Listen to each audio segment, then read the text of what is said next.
A paz do Senhor. Por gentileza, vocês podem sentar. Obrigada. Deus é maravilhoso. Quero agradecer aos líderes dessa igreja, Pastor Felipe e a Michela, por essa confiança. Que o Senhor os abençoe.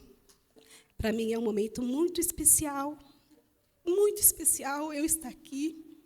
Talvez para você que é ministro, você já tire de letra, mas eu vejo como uma segunda oportunidade do Senhor para a minha vida. Algo que, há um tempo atrás, eu disse para o Senhor que eu não queria. E o Senhor, Ele tem as formas de fazer. E é no tempo dEle. E o Senhor, quando Ele me trouxe para cá, quase 3 anos atrás, se já não fizer 3 anos, Ele me disse, senta e aprende. E eu achava que eu já sabia tudo. E eu achava que, da onde eu tinha vindo, eu já estava capacitada. E o Senhor trabalhou muito, em especial na minha família, em especial daquilo que eu vou falar hoje. Foi o que o Senhor trabalhou nesses 3 anos e tem trabalhado, e eu tenho visto a soberania do Senhor, a mão do Senhor, a glória do Senhor sobre a minha vida, e não só sobre a minha vida, mas sobre a minha casa. Amém. Eu tenho 46 anos, calma, não parece que é 20, mas é 46. Eu tenho 46 anos, sou casada com aquele rapaz muito bonito que ele tomando café, o Ricardo. O meu nome é Ana Paula Santos, mas eu gosto de ser chamada de Paulinha. Estou muito feliz por estar aqui, por estar na casa do Senhor e poder compartilhar um pouco da experiência que o Senhor tem feito na minha vida. No início do ano, ou foi no final do ano passado, eu ganhei esse livro de um casal muito especial, Filhos para a Eternidade. Foram os meus líderes que me deram esse livro, instruído pelo Espírito Santo. E esse livro fez toda uma diferença na minha vida. Faz, até hoje.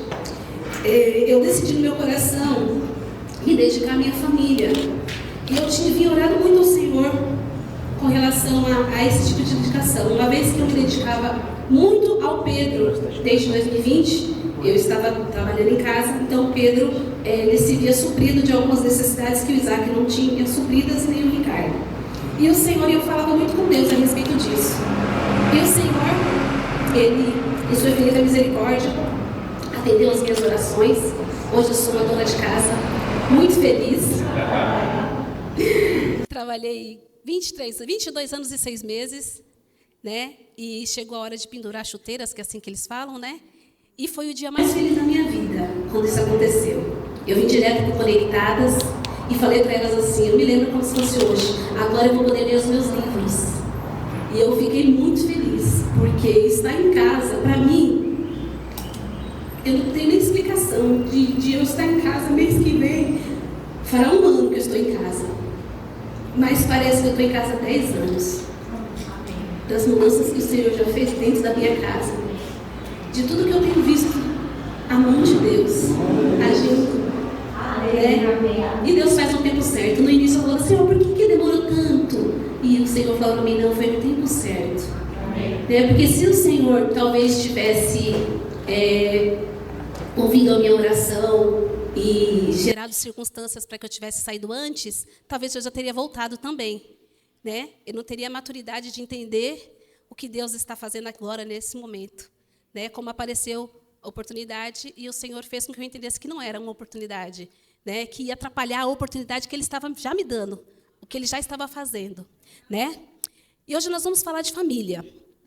A família, ela é descrita na Bíblia como uma instituição sagrada criada por Deus para ser base na sociedade e o lugar onde o amor e a fé são cultivados. Então, não há nada nesse mundo mais sagrado do que a família. A família para Deus é sagrada. Deus criou todas as coisas e quando Ele criou a família com selo de sagrada. Sagrada, instituída por Ele, com propósito. Então, você é pai? Tem algum pai aqui? Tem alguma mãe? Tem algum filho? Então, você não nasceu do oco do pau. Amém? Você não veio, não é obra do acaso, você é obra das mãos de Deus. E você vive em família. Você não é um ser jogado você tem pai para honrar, para obedecer, você tem filho para dar exemplo e para alimentar e para fazê-lo crescer, porque nós somos os responsáveis pelo amanhã dos nossos filhos. Se você não se sente assim, eu quero dizer para você nessa noite que você é responsável por isso. A palavra de Deus, a palavra do Senhor, ela não contém erro. A Bíblia contém algum erro? Ela contém alguma divergência, alguma contradição? Não. A Bíblia ela é inerrante. A Bíblia ela é suficiente e ela é infalível. Em 2 Timóteo 3,16 diz assim que toda a Escritura, devidamente inspirada e proveitosa para ensinar, redarguir, para corrigir e para instruir em justiça. Amém? Isso é a palavra de Deus. Esta é a palavra que eu e você confiamos, é o nosso manual de vida, de regra de fé. Tudo que eu falo, tudo que eu faço deve ser baseado nessa palavra. O meu sim e o meu não, ele tem que vir dessa palavra. Amém? E essa palavra, ela diz lá em Gênesis 2:24, portanto, deixará o varão seu pai e a sua mãe, e apegar-se-á a sua mulher, e serão ambos uma só carne. Amém? Essa palavra não diz, portanto, deixará o varão seu pai e a sua mãe, e apegar-se-á a outro varão, e serão ambos uma só carne. Ela diz isso? Essa palavra diz, portanto, deixará a varoa, pai e mãe, e apegar-se-á a outra varoa, e serão ambas uma só carne? Não. A Bíblia constituiu homem e mulher para ser família. Amém? Homem e mulher, é preciso pregar o óbvio, é preciso dizer para mim e para você que a palavra de Deus diz homem e mulher. Amém? Em 2018, eu fui tentada assistir um filme, não vou dizer o nome desse filme. E umas amigas me pediram, convidaram, eu falei, eu fui. E eu fui tão contagiada por aquele filme, carnalmente falando, que eu tinha um par naquele filme. E naquele filme eu saí dali dentro do cinema com uma outra pessoa e eu disse assim, pô, bem que não podia ser pecado. Olha, bem que não podia ser pecado. Era um par que se deu em casamento e que tinha tido família, constituído famílias. É preciso bater na tecla. É preciso dizer, declarar que Jesus é o Deus da família, de homem e de mulher. Porque o Satanás, ele é o pai da sutileza. Ele vem bonitinho. A palavra de Deus, ele diz assim que, se possível, até como anjo de luz, ele enganaria os escolhidos. Ele se transformaria no anjo de luz e enganaria os escolhidos. Não sendo possível, porque aquele que está no Senhor, aquele que tem o Senhor, ele não se deixa enganar. Só se deixa enganar aquele que está desapercebido. E no momento que eu saí, eu comentei com a pessoa que estava ao lado, e eu falei, olha que pensamento maligno que veio na minha mente. E eu repreendi aquele pensamento. Mas quantas pessoas não repreendem esse pensamento? Quantas pessoas que assistiram esse filme, que passaram a ter um pensamento distorcido com relação ao que Deus quer, ao que Deus deseja? Temos que ter cuidado com tudo que vemos.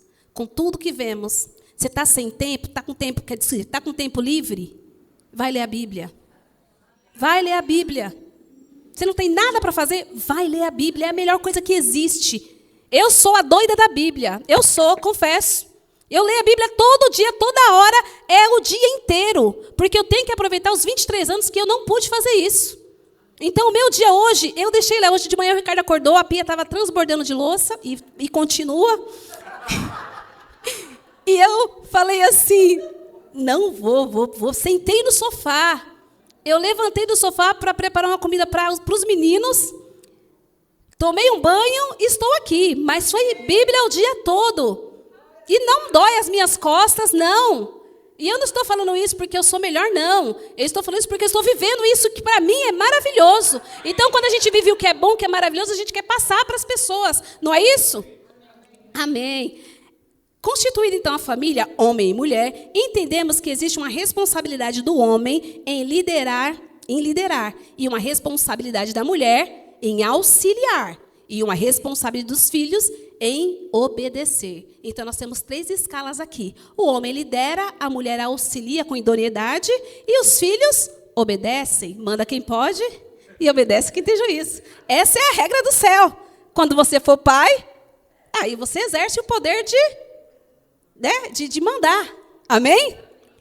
A falta de uma total responsabilidade dos pais na criação dos seus filhos implica em desordem, tornando a família disfuncional. Então, quando eu tenho uma família que eu não olho para ela, ou que eu não olho de uma forma total, com total responsabilidade, quando eu não me deleito para ver os defeitos, vamos colocar, daquela família, quando eu não paro para ter uma boa conversa com os meus filhos, com a minha esposa, para ver as deficiências, para saber as necessidades de cada um, para saber os anseios, os sonhos, para dali também trabalhar no propósito de vida dos meus filhos, do meu esposo, e assim sucessivamente, eu acabo formando uma família disfuncional. O que é uma família disfuncional? Uma família disfuncional é aquela em que a comunicação, as relações, os padrões de comportamento não funcionam de forma saudável, causando dificuldades, traumas, desvios de caráter nos membros daquela família.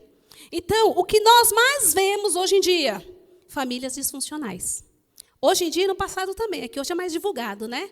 Mas a coisa mais difícil de nós encontrarmos hoje é uma família funcional. E é muito triste.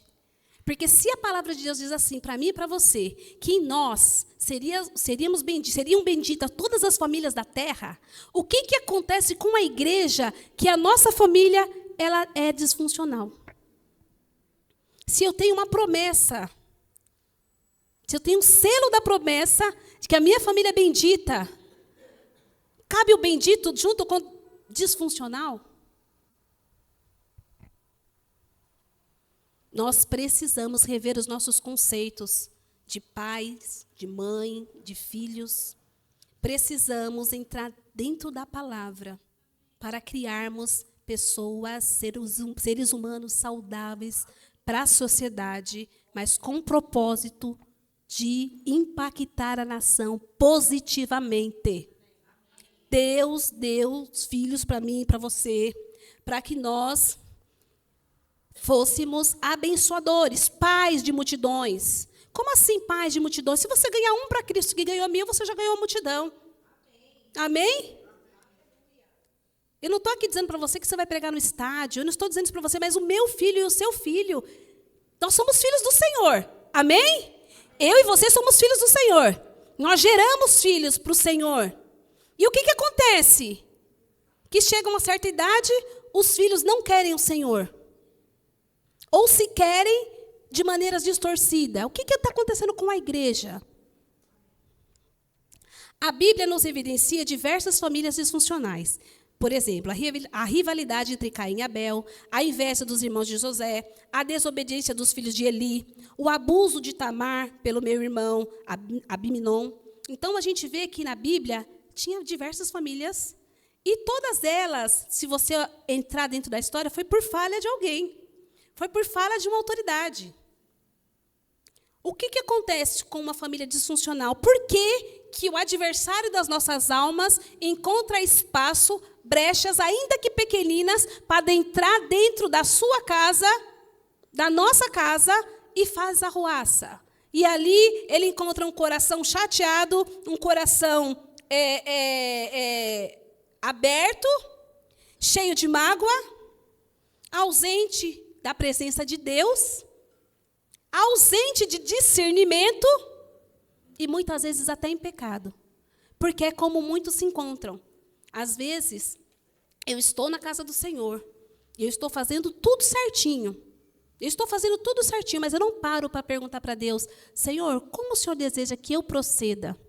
Porque estar na casa do Senhor, orando, jejuando, ganhando almas, não implica que você está fazendo tudo certinho, se você não estiver no centro da vontade dEle. Você pode até estar ali do outro lado da rua, no posto de gasolina, ouvindo a palavra de Deus. Se essa for a vontade dEle, você está no centro da vontade dEle. Vocês estão me entendendo? que não é o lugar, mas é o obedecer, é o estar atento para ouvir as instruções e ter o discernimento do que Deus quer que eu fale e aonde Deus quer que eu esteja. Amém? Eu vou pedir para que você abra a palavra do Senhor no livro de 2 Reis, no capítulo 18. E eu já vou lendo aqui para a gente ganhar tempo, tá bom? O rei Acás foi um rei terrível. Espera aí, só um minutinho.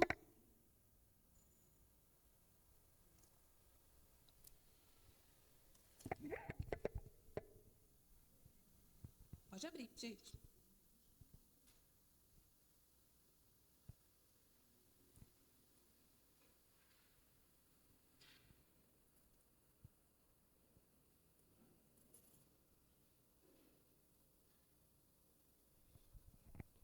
Vamos lá. E sucedeu que no 3º ano de Oséias, filho de Elá, rei de Israel, começou a reinar Ezequias, filho de Acás e rei de Judá. Tinha 25 anos de idade quando começou a reinar, e 29 anos reinou em Jerusalém. E era o nome de sua mãe Abi, filha de Zacarias. E fez o que era reto aos olhos do Senhor, conforme tudo o que Davi fizera, seu pai. E este tirou os altos e quebrou estátuas e deitou debaixo os bosques e fez em pedaços a serpente de metal que Moisés fizera. Portanto, até aquele dia, os filhos de Israel lhe queimavam incenso e lhe chamavam Neustã. No Senhor Deus de Israel confiou, de maneira que depois dele não houve seu semelhante entre todos os reis de Judá, nem entre os que foram nem entre os que foram antes dele. O rei Ezequias, ele intentou no coração ser diferente do seu pai. O seu pai era o rei Acás. Acás foi um rei terrível. A Bíblia descreve ele como um rei mau, ele promovia a idolatria, ele sacrificava os seus filhos para outros deuses pagãos. Ele não fez o que era bom aos olhos do Senhor. E o rei Ezequias cresceu sabendo de tudo isso. Ele sabia dos feitos do pai dele. Mas o rei Ezequias reinou em seu lugar e se propôs a não dar continuidade às maldades do seu pai. Ele teve um coração rendido a Deus. Ele era líder piedoso. Ele promovia a unidade religiosa, a restauração dos cultos do Senhor. Então, o rei Ezequias, ele era obediente ao Senhor. Amém? No livro aqui, no capítulo 20, de 2 Reis, diz assim, no capítulo 20, versículo 1. Naquele dia, adoeceu Ezequias de morte. E o profeta Isaías, filho de Amós, veio a ele e disse: assim diz o Senhor, ordena a tua casa, porque morrerás e não viverás. Quem já ouviu esse versículo? Põe em ordem a tua casa, porque certamente morrerás e não viverás. Já ouvimos muito, não é isso? Se era para o rei Ezequias, presta atenção, você viu tudo que a gente falou dele? Ele não quis ser como o pai dele, ele decidiu ser piedoso, ele decidiu ser bondoso, ele decidiu andar na presença de Deus. Mas ele recebeu uma sentença: põe em ordem a sua casa, porque você morrerás, não viverás. Se o próprio Deus usou Isaías para dizer a Ezequias que ele colocasse em ordem a casa dele, é porque a casa estava em desordem.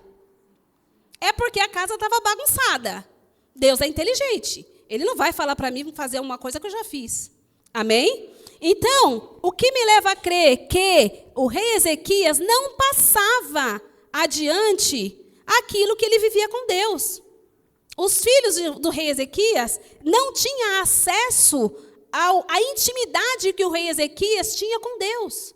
E muitas vezes é o que nós falhamos. Nós temos uma intimidade com Deus, jejuamos, oramos, temos um bom comportamento, lemos a palavra, oramos de madrugada, que tem gente que gosta, mas os nossos filhos não vê nada disso. Eles só vê a parte ruim da coisa. Eles só vê você falar das contas, eles só vê você falar mal da igreja, eles só vê você falar mal dos irmãos, ele vê você falar mal do pai dele, mal da mãe dele. Ele não vê aquilo que de bom você produz. E, infelizmente, a maioria dos filhos tem essa tendência mesmo. Nós temos a tendência, porque o ser humano, com a queda de Adão, né, o ser humano ele criou-se em si de sempre olhar coisa ruim. Não é assim? Você pode fazer 1000 coisas boas. Nossa, a Marta fez isso por mim. Nossa, eu sou muito grata. Mas teve um dia que a Marta pisou na bola comigo. O ser humano, sem o Espírito Santo, se não for o Espírito Santo para convencer de que a Marta é boa e que não importa uma coisa de ruim que ela fez, eu, carnalmente falando, vou anular a Marta porque ela fez algo ruim. Porque nós temos essa tendência, infelizmente. E precisamos sanar essas tendências, fechar essas lacunas, porque são essas lacunas que atrapalham o caminhar da minha e da sua família. É essas lacunas que atrapalham a gente de chegar lá. Nós pregamos contra nós mesmos. Quando nós vimos aqui, nós cantamos, louvamos, bendizemos o nome do Senhor, mas levamos um monte de coisa para casa, um monte de queixa para casa. É como que se diz?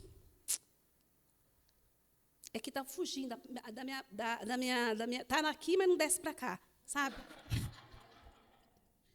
Sabotamos. Nós nos sabotamos com os nossos familiares. Principalmente com a nossa família, dentro da nossa casa. Temos uma tendência de achar que porque nós estamos em casa, não precisa de privacidade. Nós estamos em casa, eu posso falar o que eu quiser. Nós estamos em casa, mas lá em casa está a Sofia, está o Pedro, lá em casa está Yarim, lá em casa está Esther. E eles estão com os ouvidos assim, aguçados, para saber tudo o que você está falando. E se isso entrar no coração deles, você pode perder uma criança.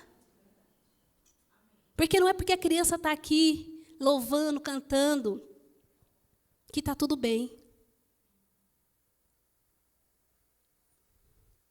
Eu criei o meu filho na casa do Senhor. Eu orei 2 anos para engravidar do Isaac. Orei incessantemente, porque os médicos diziam para mim que eu não poderia ter filhos, e Deus já tinha me feito uma promessa. Mas o Isaac, ele ia para a igreja comigo. Todos os dias que eu fosse, o Isaac estava comigo. O Isaac, ele ia para a escola bíblica. O domingo não era como o domingo daqui, me perdoe, que é um domingo preguiçoso. Porque lá na igreja que nós víamos, o Isaac, ele ia para a igreja de manhã, tomava café na igreja.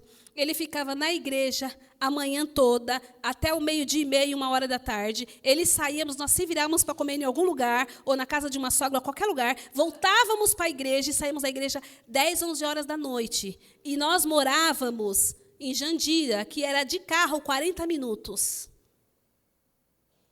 E o Isaac vivia essa rotina comigo e com o pai dele. Mas o Isaac não estava ali. E eu nunca percebi, na época, que o Isaac não estava ali. Você vê como é grave? E eu não estou falando isso com sentença de culpa, não, irmãos.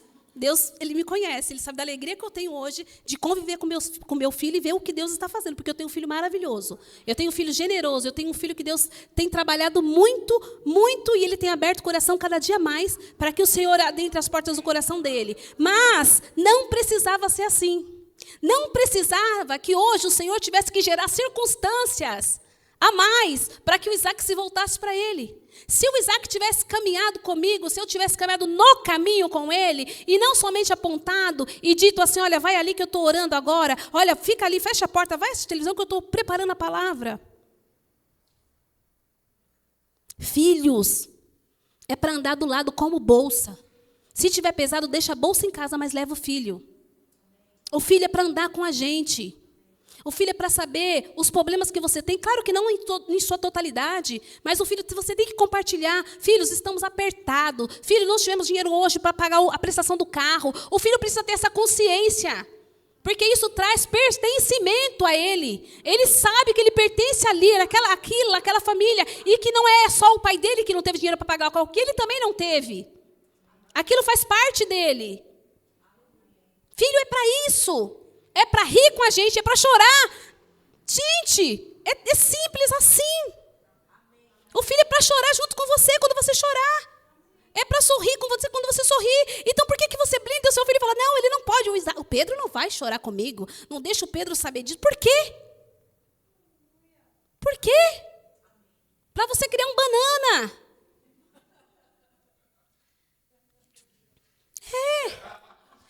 você criar um filho fraco. Porque o filho que não conhece os problemas do pai, ele vive no fantástico mundo de Bob.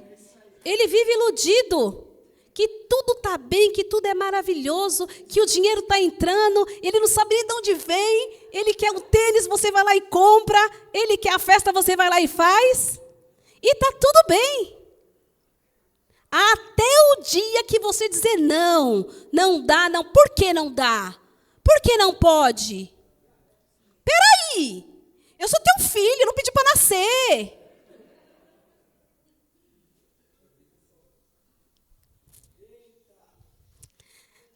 Vamos lá. Vemos ao longo das nossas vidas cristãs muitos pais fazendo declarações. O meu filho não povoará o inferno. Eu não gerei filho para calamidade. Quantos falam isso? Quantos pais que falam assim, olha, o meu filho não vai povoar o inferno, não. Eu não fiz filho para calamidade. Eu não carreguei um filho no meu ventre para morar com Satanás. Todos os pais falam isso. Até o pai ateu vai falar isso. Todo pai vai falar isso. Porém, não basta gerarmos filhos com a intenção de eternidade. Temos que, de fato, criar os nossos filhos para a eternidade. Eu não posso ter na minha consciência de que eu gerei o meu filho, é como se eu tivesse gerado e jogado. Deus já tem um propósito, tudo vai acontecer. Para, não. Não é assim. Tem um narrador que fala, né? Não, não é assim. De jogo, não tem? Não é assim, não. Os nossos filhos vão viver a eternidade com Cristo. Com Cristo, porque todos nós somos eternos. Mas eles vão viver a eternidade com Cristo, se eles forem criados para Cristo. Se eles não forem criados para Cristo, eles não passarão a eternidade com Cristo. Eles passarão a eternidade distantes de você, no inferno. Se eu e você não se propor a consagrar os nossos filhos em todos os momentos da vida deles ao Senhor e sacrificar, renunciar, demonstrar. Lá em casa, eu faço assim, olha. Às vezes eu estou no sofá, vendo alguma coisa no celular. Se eu vejo um filho, eu jogo longe o celular. Jogo longe. E eu raramente pego no celular. Isso é um hábito meu, eu não gosto. Não gosto. Eu raramente pego no celular. Mas se eu ver que mexeu a fechadura e eu sei que é o Isaac ou o Ricardo chegando com o Pedro, eu jogo longe o celular. Eu não quero que os meus filhos me vejam no celular. Eu não quero que os meus filhos pensem que eu dependo disso aqui para ter uma... Isso é uma coisa minha, tá? Eu não quero. Eu não quero. Se eu estiver na minha casa e eu estiver no sofá com meu filho e não tiver nada para fazer, eu pego uma Bíblia e começo a folhear. Às vezes eu não vou ler nada, mas eu folheio, porque eu quero que ele saiba que eu tenho interesse em ler a palavra do Senhor. Se eu estou na cozinha, eu pego o meu celular, eu coloco no louvor. Eu quero que meu filho saiba que eu louvo ao Senhor. Se o seu filho vê referências em você, ele não vai perguntar para o vizinho, ele não vai perguntar para ninguém, ele vai perguntar para você. Os nossos filhos só vão entrar quando eles encontrarem as portas abertas. Eles não vão ser, porque os nossos filhos também não é como Satanás, que arromba e entra com tudo, não. Se eles não encontrar espaço, se eles não encontrar intimidade, eles não vão entrar. Eles vão entrar para aquele que dê intimidade para eles. E é os nossos filhos. Então, não adianta nós declararmos bonito que os nossos filhos não povoarão o inferno. Não povoarão, em nome de Jesus, não povoarão. Mas isso eu e você precisamos fechar as brechas, tornar tudo legal diante de Deus, tirar as ilegalidades das nossas vidas, apartar da mentira da nossa boca, do nosso lar. Porque a palavra de Deus diz que o pai da mentira é o diabo. Em Deus não há mentira. Em Deus só a verdade. Então não tem jeitinho. Porque se eu minto, se o seu filho te contempla mentindo, olha a cabeça dessa criança. Ah, mas foi algo assim inevitável. Nós precisamos evitar a mentira o máximo possível, ainda que sejamos feridos, ainda que a consequência da mentira, de falar a verdade, seja algo que nos doa, nós precisamos fazer isso. Outro dia uma pessoa me ligou e me disse assim, oi, tudo bem? Oi, Paula, tá, tô conversando comigo. Então, eu estou com o meu cachorro, está com um problema assim, e aí em Osasco atende gratuitamente na rua que você mora e tal, eu acho que é Esporte Clube Corinthians, e você pode pegar ele e levar, porque eu não tenho dinheiro, ele já fez a cirurgia de câncer, e aí você pega, leva a sua conta de luz e fala que ele mora aí, que ele é seu, tal. E eu fiquei assim, porque eu tenho uma intimidade muito grande com essa pessoa, e eu falei, tá bom, tá bom. Mas nem, olha só, nem quando eu desliguei e virei assim para a cama, na hora, falei, o que eu fiz? Eu liguei. Oi, tudo bem? Desculpa. Agora que eu pensei no que você me pediu. Você está pedindo para eu mentir, né? Não, eu não vou mentir, não. Falei, não vou mentir, não, eu não minto. E a pessoa que falou assim, olha que mentirosa, como que ela não mente? A mentira, na minha e na sua vida, ela tem que ser um acidente. Algo assim, sem querer, que na mesma hora você fale assim, meu Deus, que besteira que eu fiz. Tem que ser um acidente. A mentira não pode ser uma coisa corriqueira. Você não é filho do diabo, não, meu amado. Você tem uma identidade em Cristo. Amém? Vamos lá. Provérbios 22, 6 diz, instrui o menino no caminho em que deve andar, e até quando ele envelhecer, ele não se desviará dele. Então, como eu falei, filho é para andar lado a lado com o pai, com a mãe. Amém? Independente do sexo. Porque ela é menina, ela anda com a mãe. Porque é menino, anda com o pai. Você é o pai, você é a mãe. Você é o líder, você é a auxiliadora. O filho anda com os dois. Amém? O filho e a filha andam com os dois. A Bíblia não relata a respeito da criação de Manassés. Eu procurei, irmão, sobre como ele foi criado, procurei, mas não encontrei. Porém, é perceptível que na criação dele, teve uma disfuncionalidade. Teve algum acidente de percurso que Manassés, ao invés de olhar para Ezequias, ele preferiu olhar para o avô dele, para o Acás. Amém? Porque ele foi idêntico. E é tão complicado que Manassés, ele decidiu, ao contrário do pai dele. Ele decidiu ser impiedoso e idólatra. E o rei Ezequias, ele era fiel e piedoso. O rei Ezequias, ele trabalhava para que as igrejas se unissem, para formar igrejas, para declarar que Deus era Deus. O Acás não. O Acás, ele fazia postes, ídolos e tudo mais. E o Manassés, ele foi contrário ao pai dele. Ou ele tinha ali alguma mágoa de querer ser diferente, ou alguma coisa aconteceu que a Bíblia não relata para a gente. Mas a gente vê que houve uma falha. Amém? Vamos lá. A Bíblia não relata a respeito de Manassés, porém, é perceptível a sua disfuncionalidade. Ezequias pode ter sido um pai ausente, que não se preocupou em passar os seus valores. E valores são inegociáveis. Inegociáveis. Valores são inegociáveis. A Paulinha é chata, né? Ela gosta de ser repetitiva, assim, eu gosto. Eu gosto de encucar mesmo, sabe? Valores são inegociáveis. Amém? Não muda. A gente não muda por causa do mundo. A gente não muda por conta da sociedade. Nós mudamos por conta da palavra de Deus, por conta do Espírito Santo que habita em mim e você, e nos convence do pecado. Só isso me faz mudar para melhor. Eu não ando segundo os conselhos dos ímpios. Eu não ando segundo o mundo. Eu não ando como ditam as regras do mundo. Se ela fere a palavra de Deus. Se ela ferir a palavra de Deus, eu vou ser ferida, mas eu não vou obedecer o que diz o mundo. Eu preciso criar o meu filho com esse mesmo caráter. Eu preciso criar o meu filho e dizer para ele, olha, o Natal não é Papai Noel. É Jesus que nasceu. A Páscoa não é o coelhinho. É a morte e a ressurreição de Cristo. Halloween é do diabo. Eles têm que ter essa consciência plena, não fantasia. Não fica com medo, ele vai se frustrar, que se frustre. Mas diga a verdade para ele, porque a verdade liberta. Deixa ele dizer. Quem sabe ele não chega lá no amiguinho, o amiguinho fala assim para ele, olha, eu vim pro Halloween, ele fala assim, não vim não, porque é do diabo. E o amiguinho já sabe que é do diabo e pronto, acabou. Esse ano Pedro falou para mim, ele nunca foi. Nunca foi. E ele disse assim para mim ano passado, mãe, eu vou no Halloween ano que vem. Já tinha passado. Eu falei, Pedro, eu vou, mas eu quero que você faça para mim uma roupa branca, eu quero que você coloque uma faixa vermelha e eu quero que você coloque uma coroa, porque eu vou de Jesus. Eu falei, calça, o Pedrinho gosta de calçar. Teve uma festa na escola que as crianças eram 240 crianças. Todos eles estavam com um guarda-chuva. O Pedro foi com um guarda-chuva enorme, diferente, e para ele estava tudo bem.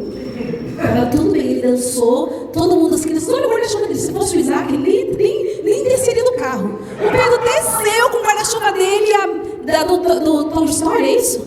Desceu com o guarda-chuva dele, ele se gabava porque o guarda-chuva dele era diferente. Nós precisamos ser assim. E nós precisamos ensinar os nossos filhos a ser assim.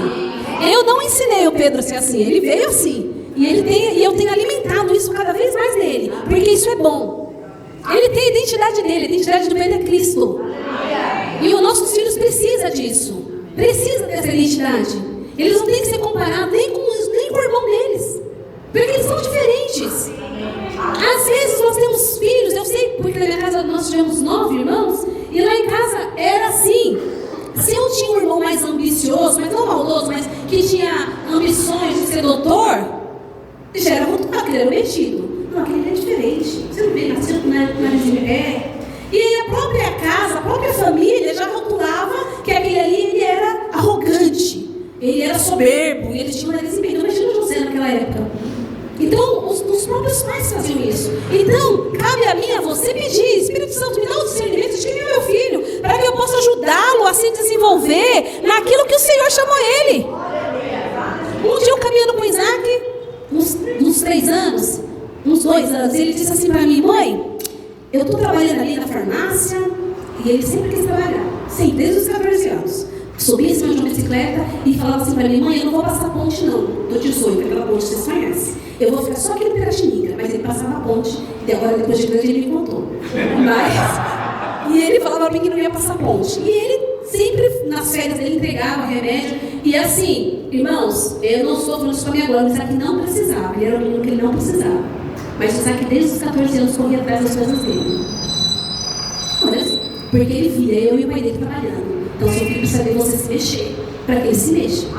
Falar que ele precisa fazer sem você fazer, é a mesma coisa de a gente dizer assim: olha, faz o que eu mando, mas não faz o que eu faço.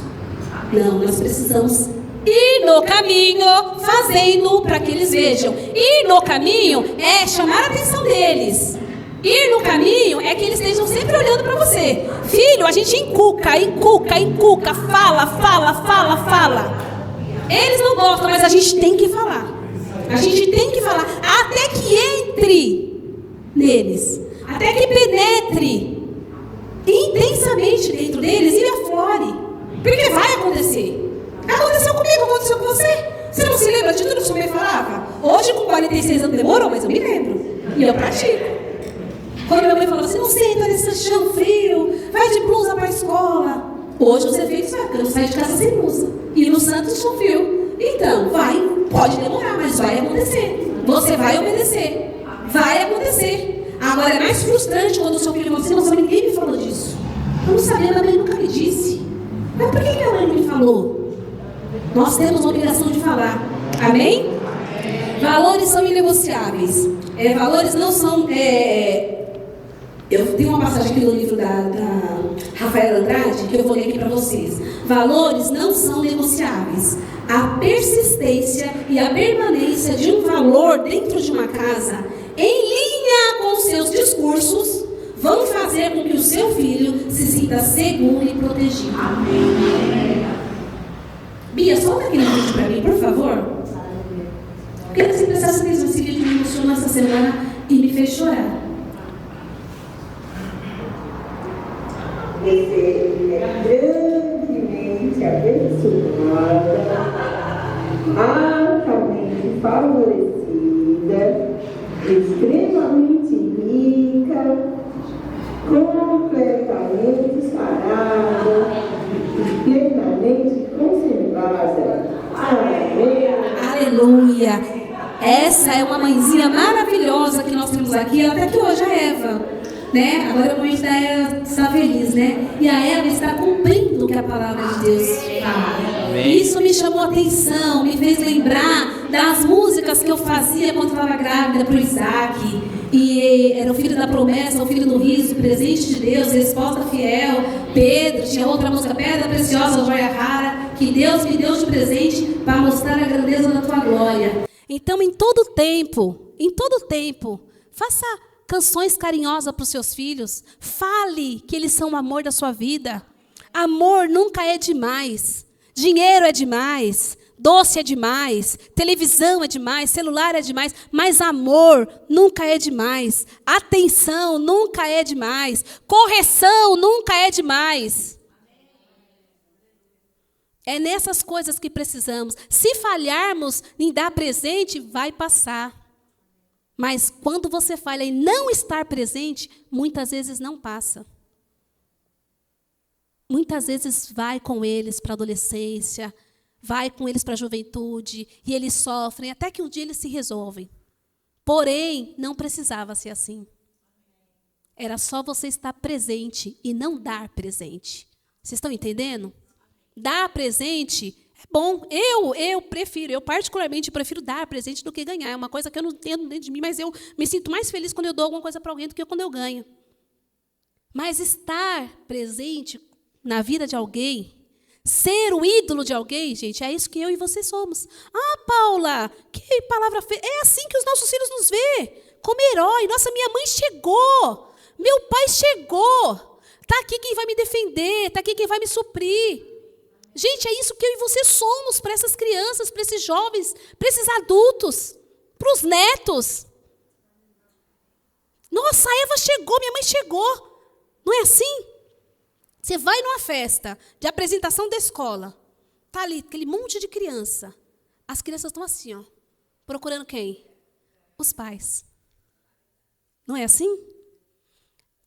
Gente, vocês são importantes na vida dos filhos de vocês.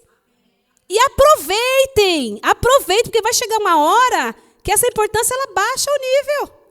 Inevitavelmente. Eles vão fazer escolhas. Mas enquanto eu e você podemos escolher por eles, escolhemos coisas boas para eles. Amém?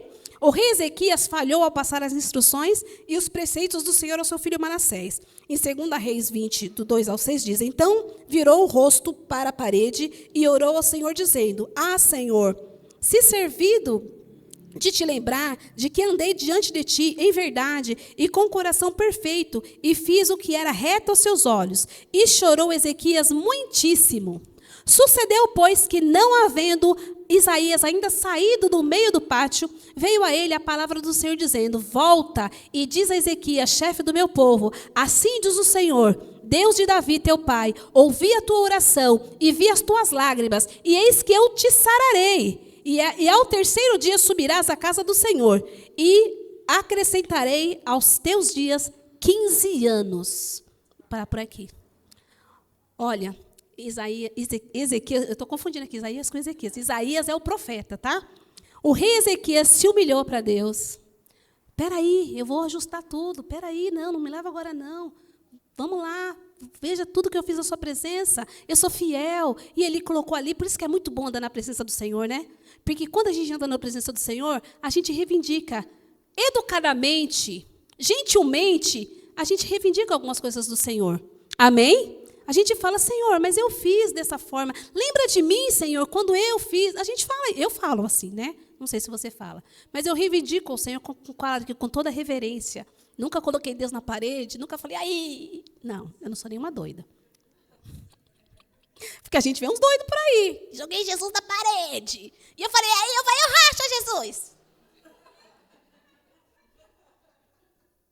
É complicado, mas vamos lá.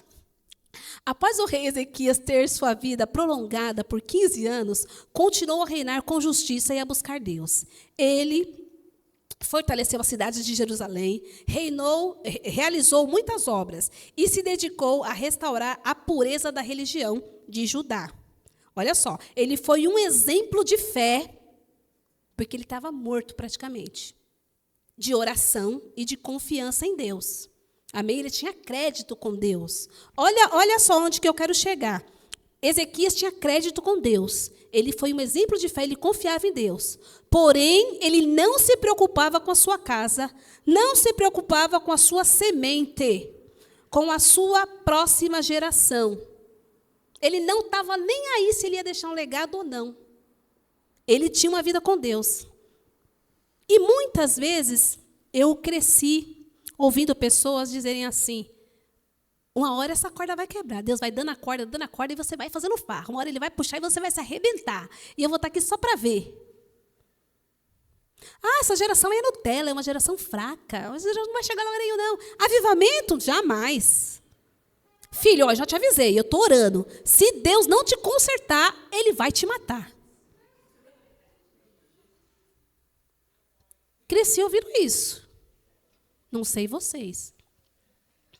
Se preocupando só comigo. Quantos pais na presença de Deus, na vida com Deus, mas ele tinha vergonha da filha porque ela era prostituta. Então ele não apresentava aquela filha. Ela era uma vergonha. Ele não dava amor para aquela filha. Aquela filha engravidava e ele colocava para fora de casa. Porque ela era vergonha da família. Ele deixava de amar aquela filha por conta de um descuido, de um tropeço. Que muitas vezes, isso é um particular meu, irmãos, meus, tá? Que muitas vezes nós, pais, somos responsáveis. Porque por trás de um filho drogado, não se engane, tem uma falha de um pai, tem uma falha de uma mãe. Por trás de um filho desviado da presença do Senhor, tem uma falha de um pai, tem uma falha de uma mãe. Tem uma falha de um pai, tem uma falha de uma mãe. Por mais que esse pai fale, eu levei, eu fiz, eu gritei, eu chorei, eu fazia de tudo. Teve algo que você não fez. Teve algo que eu e você não fizemos. Tenha essa autorresponsabilidade dentro de você, agora, ainda que dê tempo. Sem essa autorresponsabilidade, assuma isso diante de Deus e todas as coisas vão se consertar. Porque é promessa, filhos são promessas, heranças do Senhor.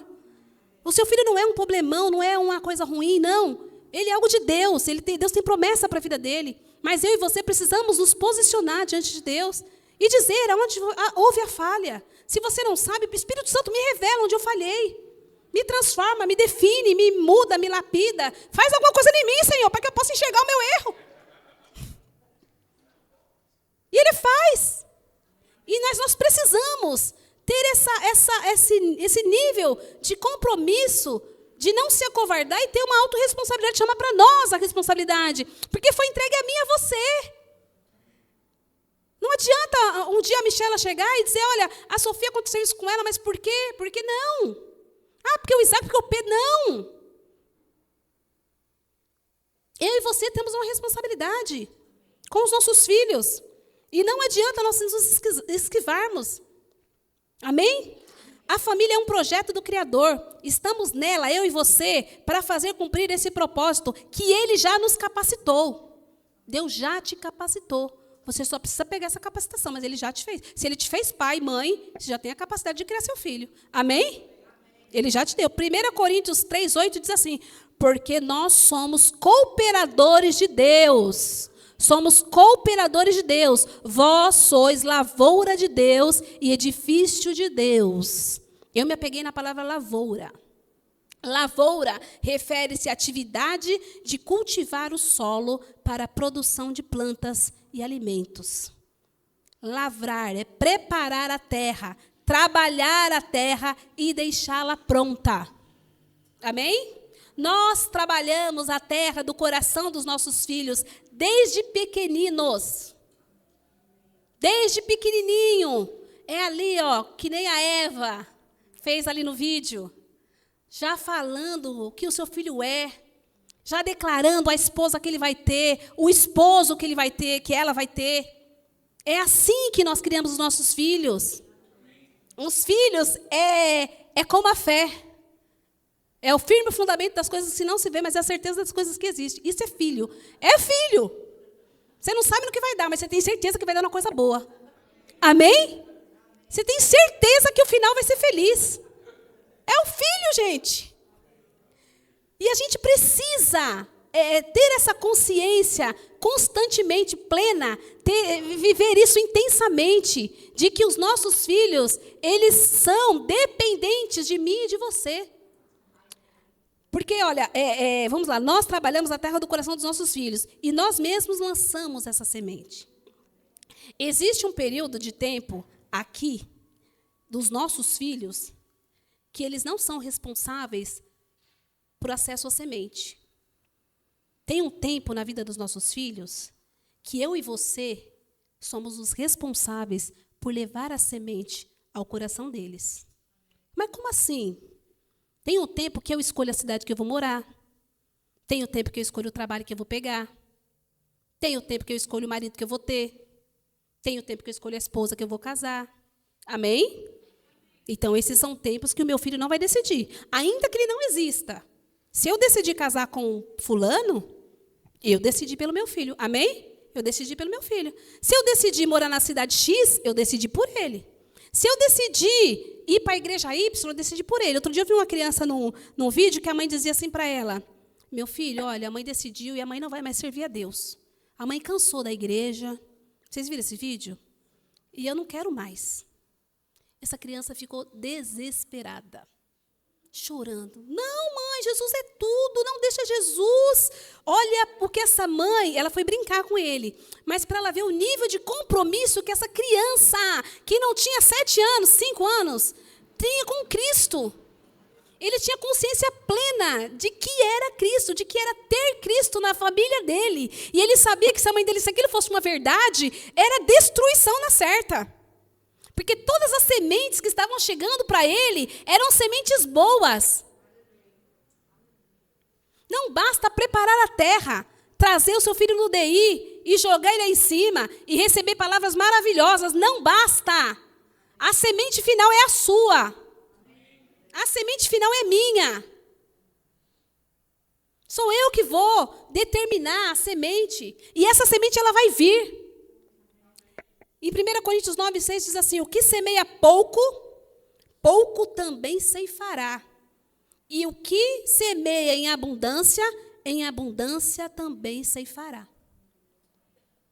O que você tem semeado na vida do seu filho, da sua filha, do seu pai, da sua mãe?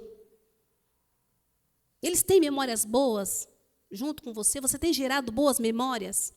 Será que se seu filho parar agora, Deus me livre, mas se acontecesse de você não ter mais você, ele ter coisas boas para dizer ao seu respeito, o que ele diria ao seu respeito? Você conversa com seu filho? Qual o tempo de conversa você passa com seu filho?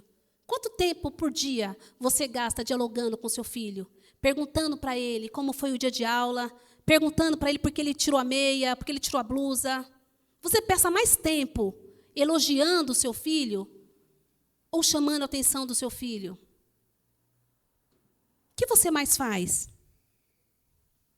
Você já falou com o seu filho do propósito de vida para que ele tem? Por que ele nasceu? Aliás, você sabe qual é o propósito de vida do seu filho? Porque os meus filhos são ministros, ministros do Senhor. Eles nasceram para ser ministros.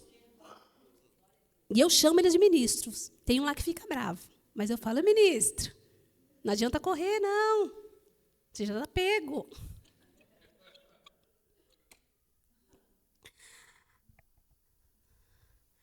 O que eu e você temos plantado no coração dos nossos filhos? Já estamos acabando, gente. Filho, família, é a herança do Senhor. É o nosso maior legado.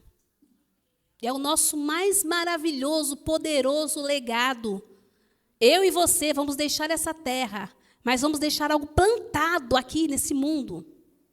Vamos deixar sementes falantes, sabe? Sementes que vão ficar falando e vão gerar outras sementes. Você não vai estar mais aqui. Assim como Esther está na Bíblia, ela não está mais aqui. Assim como Davi não está mais aqui, mas nós falamos deles. Os seus netos falarão de você, os seus bisnetos falarão de vocês, assim como nós falamos dos nossos bisavós. E o que eles terão para dizer de você? Qual o nível de assertividade você tem causado aqui nesse lugar chamado terra? Eu sempre aponto para o Isaac. Teve um dia que eu falei para ele: filho, olha, a mãe, ela é meia boca. Falei para ele.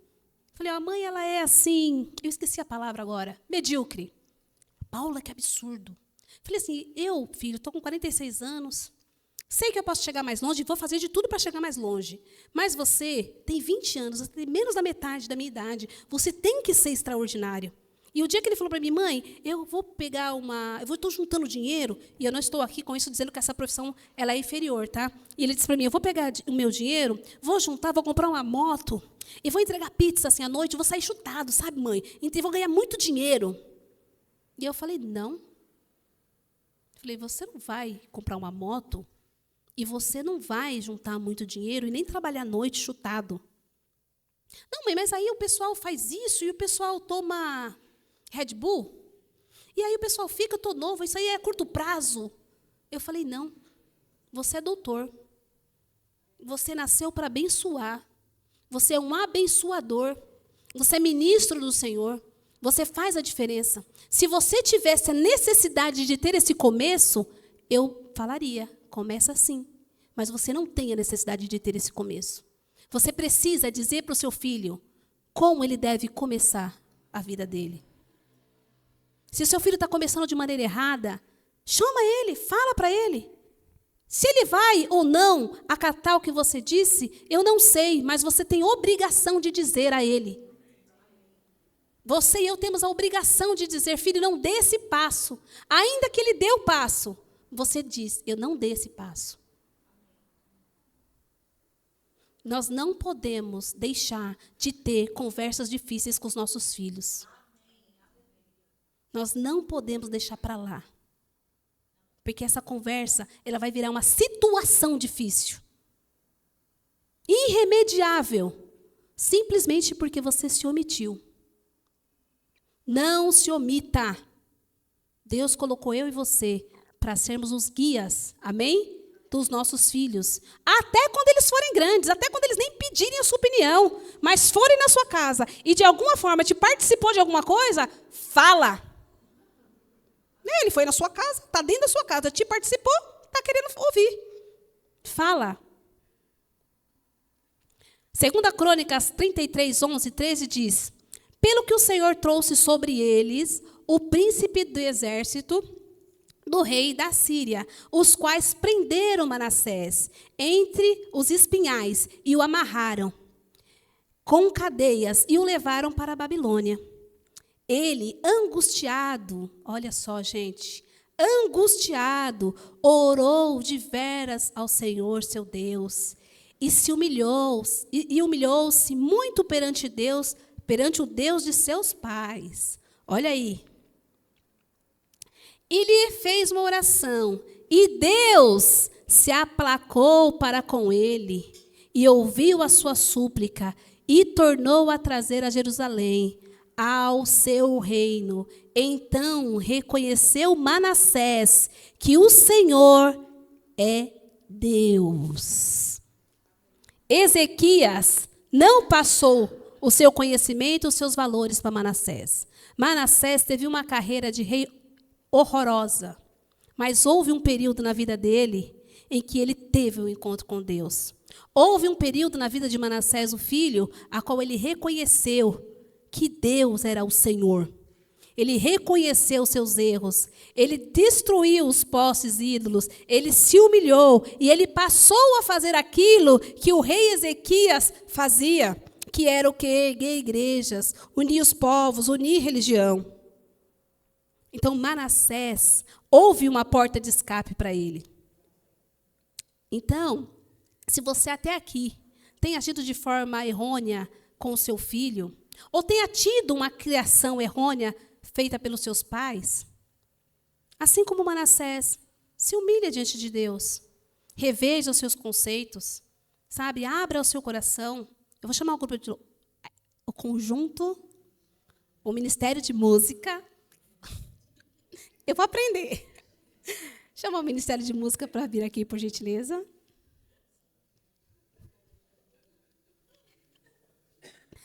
Houve um tempo, e sempre haverá uma oportunidade para nós revermos os nossos conceitos. Quando eu cheguei aqui na igreja e eu decidi fazer o rema, eu estava vivendo uma situação muito difícil com o Isaac. E a Michela, o pastor Felipe e o pastor Zenilton, ele tinha conhecimento dessa situação, né? Houve um tempo que o Isaac saiu de casa e foi morar com a avó dele. E aquilo me doía muito, né? porque ele tinha uma convicção errada no coração dele e nós tínhamos uma convicção errada no nosso coração. Nós tínhamos uma convicção de que a gente tinha feito tudo certo. E ele tinha uma convicção de que que ele também estava certo e de que ele tinha razão. E quando eu fui fazer a aula do Rema, eu fui ministrada ali pelo pastor Francisco. E durante aquele período ele falava muito bem dos filhos dele. E ele falava assim, eu nunca tinha ouvido isso, eu nunca tinha ouvido isso, ou eu nunca tinha parado para prestar atenção nisso, ou o Espírito Santo nunca tinha chamado minha atenção para isso. Enfim, ele disse assim, uma frase que ela penetra no meu coração, que nós temos que entesourar para os nossos filhos. E eu eu cresci com a consciência de que cada um carrega o seu, cada um faz o seu. Eu não vou pagar a faculdade de filho, não vou comprar casa para filho, eu cresci com essa mentalidade. E quando eu fazia as festas do Isaac, que eram festas caras, que eu fazia em buffet, minha mãe falava assim para mim, filha, pega esse dinheiro, guarda para a faculdade dele. Eu falei, a senhora guardou quanto para a minha faculdade? Eu falei, não, ele que faça o dele. E eu tinha uma convicção de que isso era certo, de que ele tinha que fazer o dele. Quando ele falava alguma coisa assim para mim, eu nunca expulsei ele de casa, mas eu falava assim, olha, aqui você não está feliz, a casa é minha. Quando você tiver a sua, você faz do seu jeito. A casa é nossa. É nossa. Ele precisa se sentir pertencente, o seu filho precisa saber que ali é dele, que o melhor prato é dele, não é da Michela, não é do pastor, é dele. Tudo de melhor é do seu filho, é do seu esposo. Tudo de melhor que você tem na sua casa, em você, a sua saúde, é na sua família que você tem que empregar. O seu pensamento é para eles. Abaixo de Deus, o primeiro é eles. E ali ele ministrava, e ele falava assim, então, para os meus filhos eu fiz isso, com os meus filhos eu tive paciência, eu fiz tal coisa. E ali foram 7 aulas, e ele sempre falava dos filhos dele, sempre falava dos filhos dele. Ele tinha uma filha cardiologista e tinha mais 3 filhos homens. E eu ficava chamando, e o Espírito Santo de Deus me rasgava por dentro. Falava assim para mim, olha, é assim que você tem que tratar seu filho. E eu ali apanhando, saía espancada das aulas. E teve aula de consagração. Para mim foi a melhor aula que existiu, e eu nunca vou esquecer, porque aquilo que marca a nossa vida é algo que pendura para sempre. E ali teve uma virada de chave, uma mudança radical na minha forma de tratar o Isaac. E ele disse assim, irmãos, esses 3 filhos que eu falo não são os meus filhos legítimos. Eles são filhos da Tereza. E aquilo ali foi um tapa tão grande na minha cara, porque eu falei assim, o cara consegue fazer o de melhor para 3 filhos que não é do sangue dele. E eu aqui questionando coisas tão pequenas, comportamento tão pequeno. E aí eu passei a falar, Senhor, muda a minha forma de ouvir o Isaac. Muda a minha forma de ouvir. Eu não quero ouvir o Isaac como os meus pais me ouviam. Eu não quero ouvir o Isaac com complexo de inferioridade. Eu não quero que as palavras que chegam do Isaac, ainda que elas sejam grosseiras, que elas não ecoem dentro de mim e não retornem para ele com grosseria. Senhor, que eu enxergue o meu filho da forma como o Senhor enxerga. Me dá uma referência de pai, Senhor, porque eu não tenho uma boa referência. Eu amo meu pai, mas eu não tinha uma referência de pai perdoador, ajudador, que caminhava junto. E em 3 anos, irmãos, o Senhor fez uma mudança tão grande dentro de mim, que hoje eu consigo enxergar meu filho com os olhos do Espírito Santo. E eu vejo coisas que quando ele fala assim, aí eu retruco mais calma, e aí ele fica com vergonha, e ele fala, desculpa. E eu peço para ele fazer uma coisa, ele não faz, aí eu vou na frente e faço, ele não deixa que eu faço. Porque não é por força e não é por violência, é por amor. É só o amor que constrói, é só o amor que muda todas as coisas, sabe? É revendo conceitos, é deixando essa mesquinhez, essa coisinha de que eu sou assim. Você não é assim, você tem uma identidade dada por Deus, você é diferente, você é cheio do Espírito Santo, você carrega Deus dentro de você. E se você tiver essa consciência de que você tem Deus, Jesus dentro de você, você vai falar com seu filho em amor. Ainda que ele não fale com você em amor, você vai medir as suas palavras. Tem hora que eu falo assim, Isaac, eu não vou te responder não, porque eu prefiro ficar aqui quieta, mas eu sei que se eu der uma resposta para ele, o inimigo vai fazer a festa, sabe? Então nós temos que ter esses gatilhos positivos dentro da gente. Se fala tanto de gatilho negativo, mas a gente precisa entender que o Espírito Santo, ele faz a obra, mas ele precisa de mim e de você. Aquilo que é possível, eu e você fazemos. O impossível quem faz é Deus. Amém? Eu convido você a se colocar em pé.